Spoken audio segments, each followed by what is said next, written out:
ተዋህዶ መሸሸጊያዬ ኦርቶዶክስ መጠለያዬ ሰላምሽ ከፍ ይበልልኝ እናቴ ሁሌም ኖሪልኝ ሰላምሽ ከፍ ይበልልኝ እናቴ ሁሌም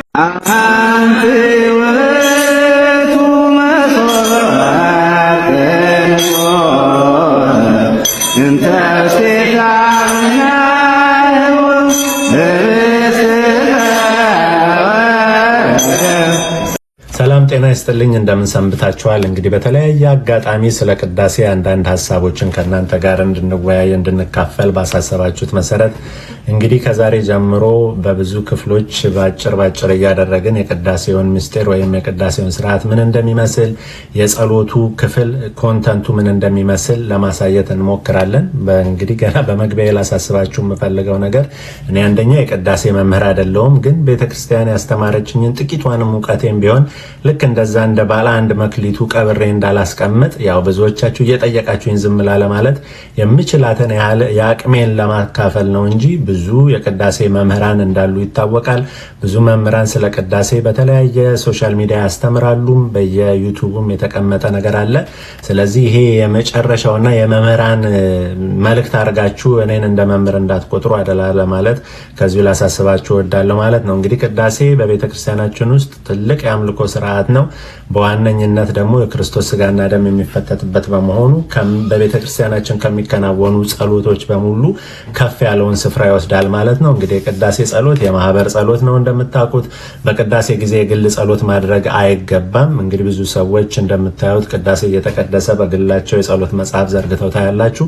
ይህን የምታደርጉ ክርስቲያኖች ካላችሁ ይሄ ትክክል አይደለም፣ ከስርዓትም ውጭ ስለሆነ። ምክንያቱም እንደውም በምን ይመስሉታል አባቶቻችን ፀሐይ እያለች ፀሐይ ላይ ኩራዝ ወይም ሻማ እንደ ማብራት ይቆጠራል በቅዳሴ ጸሎት ጊዜ የግል ጸሎትን መጸለይ ይላሉ። ምክንያቱም በህብረት የምናደርገው የምናቀርበው ምስጋና የምናቀርበው አምልኮ ነው ማለት ነው። እንግዲህ ቅዳሴ ከትርጉሙ ስንጀምር ምስጋና፣ የቁርባን ጸሎት፣ የቁርባን ምስጋና ተብሎ ይፈታል ወይም ይተረጎማል ማለት ነው። እንግዲህ በዚህ ስርዓት ጊዜ ቅድም እንደተናገርኩት እኛ ካህናቱ የሚያዘጋጁት ከስንዴው የሚያዘጋጁት ከህብስቱና እንደዚሁም ደግሞ ከወይን ዘለላ የሚዘጋጀው ከዘቢቡ የሚዘጋጀው ደሙ እንግዲህ የክርስቶስን አማናዊ ቅዱስ ስጋና ክቡር ደም ወደ መሆን የሚቀየርበት በምድር የሚከናወን ግን ሰማያዊ ስርዓት ወይም ሄቨን ኦን እርዝ የምንለው ነው ማለት ነው። ይሄ የቅዳሴ ስርዓት በቅዳሴ ጊዜ እንግዲህ እቺ ምድራዊቷ ቤተክርስቲያን ከሰማያውያን ህብረት ጋር የምትቀላቀልበት ወደ ሰማያውያን ህብረት የምትገባበት ነው ብለንም እናምናለን ማለት ነው። ስለዚህ ቅዱሳን መላእክት በመካከላችን እንደሚገኙ እናምናለን። ይሄም የሚሆንበት ምክንያት ደግሞ እንግዲህ እንደምታውቁት እንዳልኳችሁ ጌታ ክርስቶስ ራሱ በአካል ከኛ ጋር የሚሳተፍበት የሚገኝበት የአምልኮ ስርዓት ጭምርም ስለሆነ ነው። ቀደም እንደነገርኳችሁ እንግዲህ ከዚህ ከስንዴው የተዘጋጀው ህብስት ወይንም ደግሞ ከወይኑ የተዘጋጀው ይሄ የወይኑ ጭማቂ አማናዊ ወደሆነ ወደ ክርስቶስ ስጋና ደም ይቀየራል ካልን ክርስቶስ በመካከላችን አለ ማለት ነው፣ ወይም ተገኝቷል። ምክንያቱም የምንበላው ስጋ የክርስቶስን የምንጠጣው ደምም ደግሞ የክርስቶስን ደም እንደመሆኑ በመካከላችን ይገኛል ብለን የምናምንበት ፍጹም ረቂቅ የሆነ ሰማያዊ ምስጢር የሚከናወንበት ስለሆነ እንደው ከጸሎቶች ሁሉ የጎላ እንዲሁም ደግሞ በፍርሃት በማስተዋል በጥንቃቄ ልንሳተፍበት የሚገባ ነው ማለት ነው። የማህበር ጸሎት ነው እንዳልኳቸው የካህናት ድርሻ ብቻ አይደለም። ካህናት የገዛ የራሳቸው ድርሻ አላቸው፣ ዲያቆናትም እንዲሁ፣ ህዝቡም እንደዚሁ። ለዚህ ነው የቅዳሴውን መጽሐፍት በምትመለከቱበት ጊዜ ይካ ይላል ይበል ካህን ማለት ነው፣ ይዲ ይላል ይበል ዲያቆን ማለት ነው፣ ይህ ይላል ይበሉ ህዝብ ማለት ነው።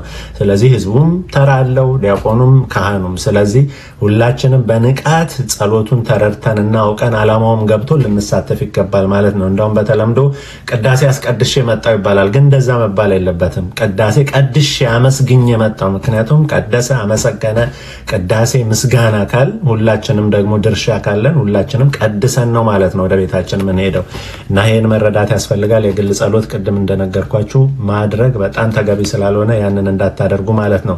እንግዲህ የቅዳሴ መጽሐፍ ቅዱሳዊ መነሻ ያለው መሰረቱም እንግዲህ አምላካችን ክርስቶስ ባስተማረን መሰረት በሉቃስ ወንጌል ምዕራፍ 22 ከቁጥር 19 ጀምሮ ያለውን አነብላችኋለሁ። እንዲሁም ስለ እናንተ ከምዕራፍ 22 ቁጥር የሉቃስ ወንጌል ምዕራፍ 22 ከቁጥር 19 ጀምሮ ህብስቱንም አነሳና አመሰገነ፣ ፈትቶም ሰጣቸው፣ እንዲህም አላቸው፣ ስለ እናንተ ቤዛ ሆኖ የሚሰጥ ስጋዬ ይህ ነው፣ ይህንንም ለመታሰቢያዬ አድርጉት። እንዲሁም ከእራት በኋላ ጽዋውን አንስቶ እንዲህ አላቸው፣ ይህ ጽዋ ስለ እናንተ በሚፈሰው ደሜ የሚሆን አዲስ ኪዳን ነው ብሎ አምላካችን ክርስቶስ ባስተማረው መሰረት የምንፈጽመው ስርዓትም ጭምር ነው ማለት ነው። ለዚህ ነው እንግዲህ ይህንንም ለመታሰቢያ አድርጉት ተባለ ማለት ምን ማለት ነው?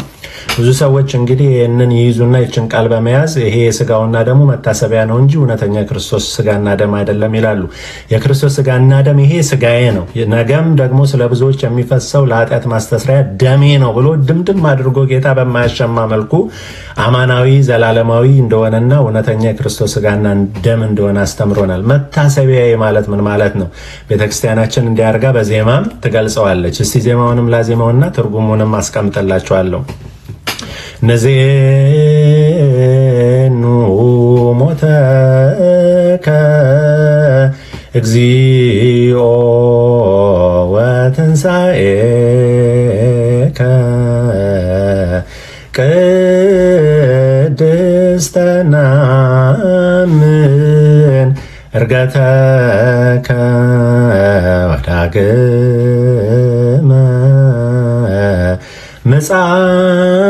ምጽአተከ ንሴብሐከ ወንተአመነከ ንስእለከ ወናስተበቁዐከ ኦ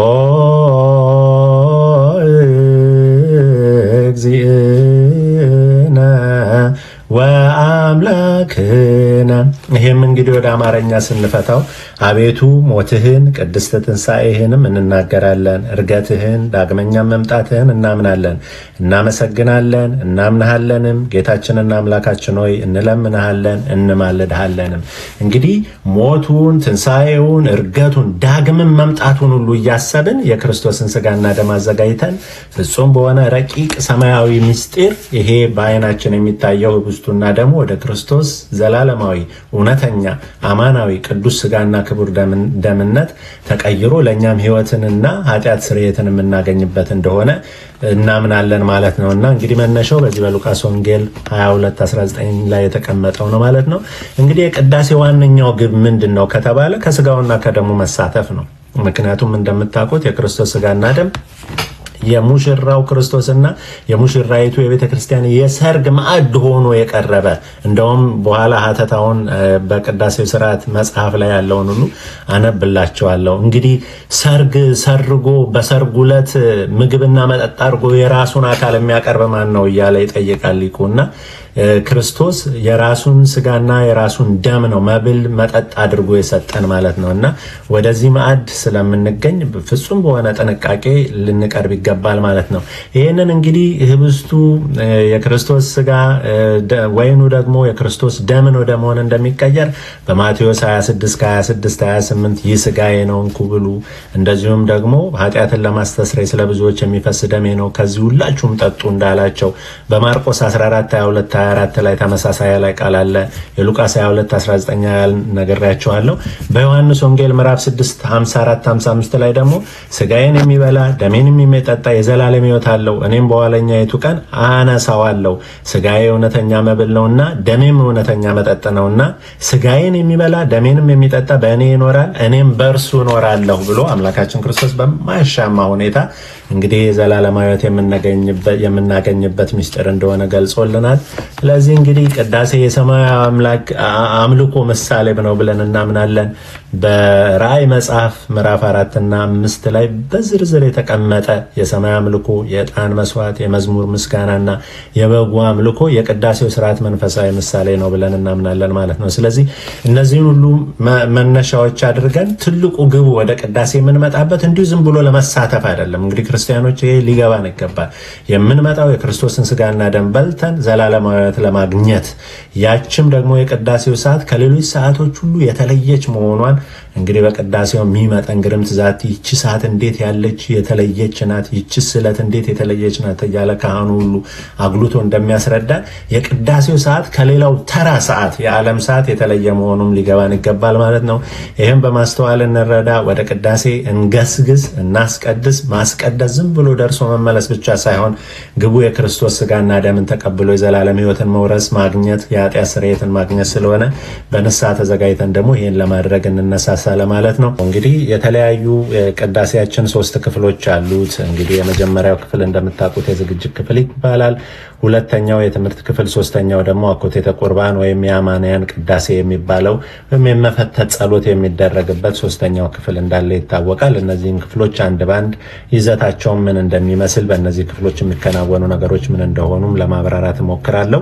ወደ እሱ ከማለፌ በፊት ከባለፈው የቀጠለ እንግዲህ ስርዓተ ቅዳሴ ወደ ቤተክርስቲያን በምንመጣበት ጊዜ ሁላችሁም እንደምታውቁት የክርስቶስን ስጋና ደም ለመቀበል በዚህ አምልኮም ደግሞ የሚከናወነው በፊታችን የቀረበው ህብስቱና ወይኑ እንግዲህ ፍጹም በሆነ ሰማያዊ ምስጢር አማናዊ ወደሆነው ወደ ክርስቶስ ቅዱስ ስጋና ክቡር ደምነት የሚቀየር በመሆኑ እንግዲህ ሐዋርያው ቅዱስ ጳውሎስ በመጀመሪያው የቆሮንቶስ መልእክቱ ምዕራፍ 14 ቁጥር 40 ላይ እንዳለው ነገር ግን ሁሉም በአገባብና በስርዓት አድርጉ እንደተባለው ስርዓተ ቅዳሴም የራሱ የሆነ እንግዲህ ስርዓተ ቅዳሴ ማለት የቅዳሴ ስርዓት ማለት ነው።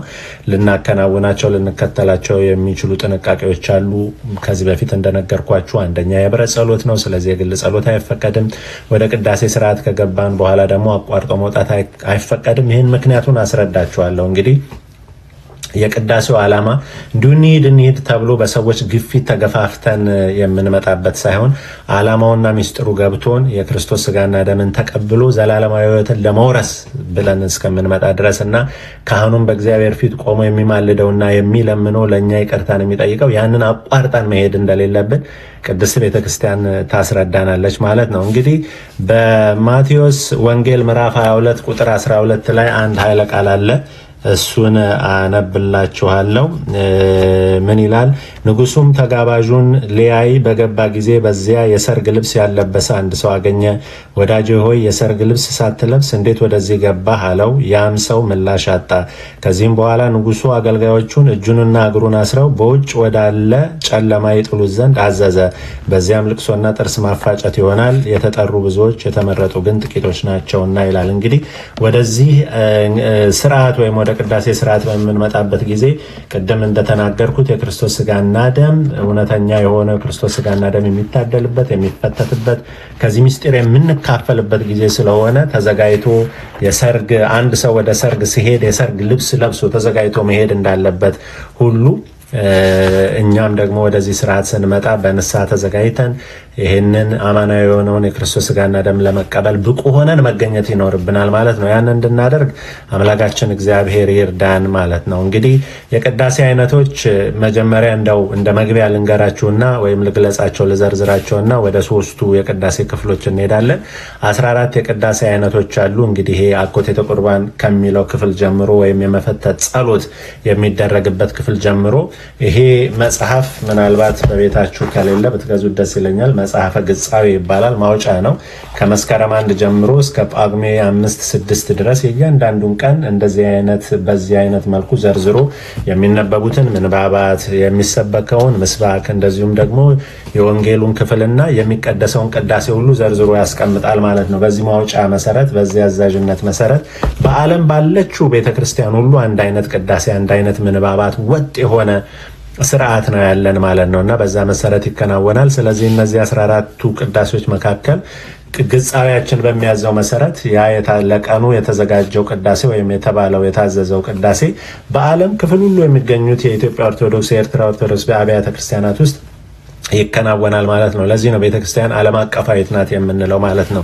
እንግዲህ እነዚህ ከ14ቱ መካከል 4ቱ የዘመነ ሐዋርያት ድርሰቶች ተብለው የሚታወቁት ናቸው። ቅዳሴ ሐዋርያት፣ ቅዳሴ እግዚእ፣ ወይም የጌታ ቅዳሴ፣ ቅዳሴ ማርያምና ቅዳሴ ወልደ ነጎድጓድ የምንላቸው ሲሆኑ የሊቃውንት ቅዳሴዎች የሚባሉ ደግሞ 10 አሉ።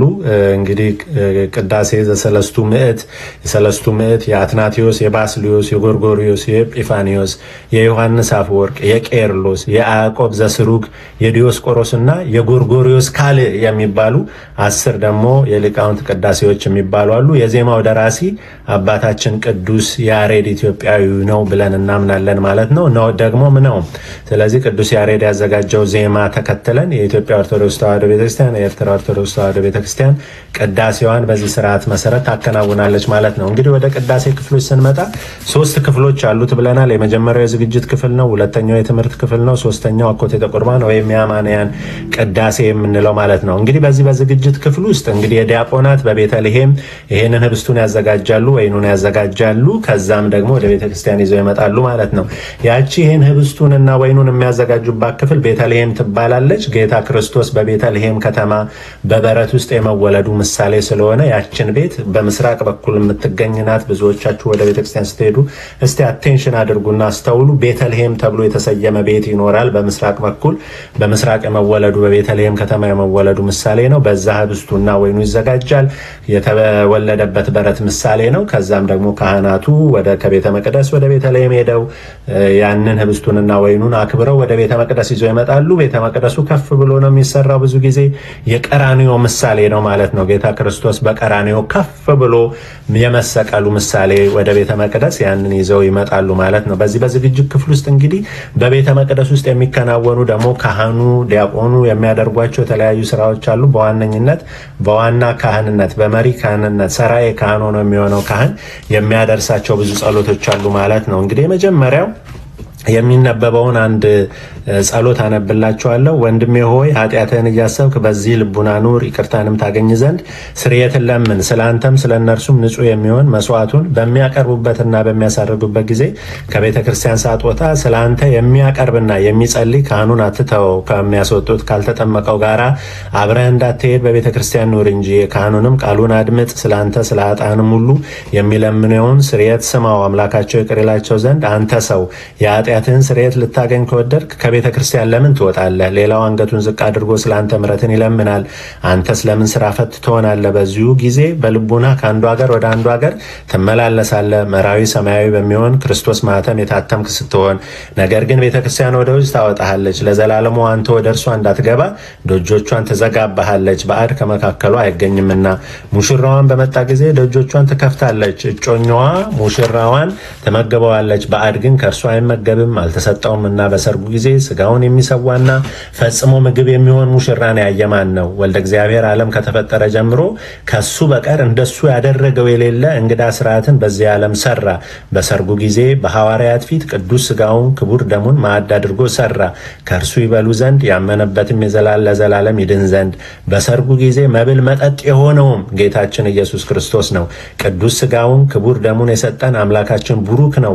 የኃጢአት ማስተስሪያ ሊሆን ለዘላለም እንድንበት ዘንድ ለእርሱ ምስጋና ይግባው ለዘላለሙ አሜን እያለ ካህኑ አስቀድሞ ይሄንን እንደ መግቢያ ጸሎት ይጸልያል ማለት ነው። ከዛም በኋላ እንግዲህ ብዙ የሚነበቡ አሉ ከመዝሙራት።